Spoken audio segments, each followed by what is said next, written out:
മുമ്പ് കണ്ടിട്ടില്ലേ? വെക്കല്ലേ, എന്റെ വരവ് ആഘോഷിക്കാവും. പുരാണത്തിൽ കേട്ടിട്ടില്ലേ ഋഷ്യശൃംഗന്റെ കഥ? പയ്യൻസ് വന്നപ്പോ മഴ പെയ്ത കഥ. ഇത് ഋഷ്യശൃംഗയാണ്, നയൻതാര ഋഷ്യശൃംഗ. ആ കഥയില് ഒരാട്ടക്കാരി പെണ്ണുണ്ട്, ദേവദാസി. ഋഷ്യശൃംഗനെ കൊണ്ടുപോകാൻ വന്ന മായക്കാരി. ഉവ്വ്, ഞാൻ അതാവുന്നാണോ? ആണെന്ന് പറയണില്ല. പറഞ്ഞാലും നോ പ്രോബ്ലം. ഋഷ്യശൃംഗനെ കൊണ്ടുപോവാൻ അനുവദിച്ചാ മതി. എന്താ?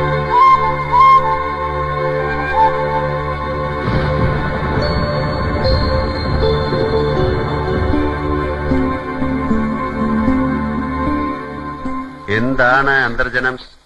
ഉറങ്ങിയില്ല? ഭയങ്കര ലാത്തിയടിയാണെന്ന് തോന്നുന്നു. ഒന്നുമില്ല, ചുമ്മാ. ഈ ഉണ്ണിമായ ഭയങ്കര പുളുവടി. ഏയ് ജഗൻ, ഉറങ്ങരുത്. ഞാൻ മുറിയിലേക്ക് വരാം, എനിക്ക് സംസാരിക്കാനുണ്ട്. Okay, you are welcome. അതെ,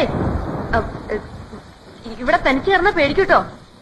തൂങ്ങി മരിച്ച പഴയൊരു തമ്പുരാന്റെ പ്രേതം ഇവിടെ ചുറ്റിക്കറങ്ങുന്നുണ്ട്. പലരും കണ്ട് പേടിച്ചിട്ടുണ്ട്. സത്യ പറയണേ. ആണോ? ആ, എന്നാലേ എനിക്ക് പ്രേതത്തിനെ ഭയങ്കര ഇഷ്ടാ. അതും തമ്പുരാൻ പ്രേതാകുമ്പോ കൂടുതൽ. ഉണ്ണിമായി പൊയ്ക്കോ, രാവിലെ ഞാൻ പറഞ്ഞു തരാം എക്സ്പീരിയൻസ്. ഇപ്പൊ പൊയ്ക്കോളൂ കേട്ടോ.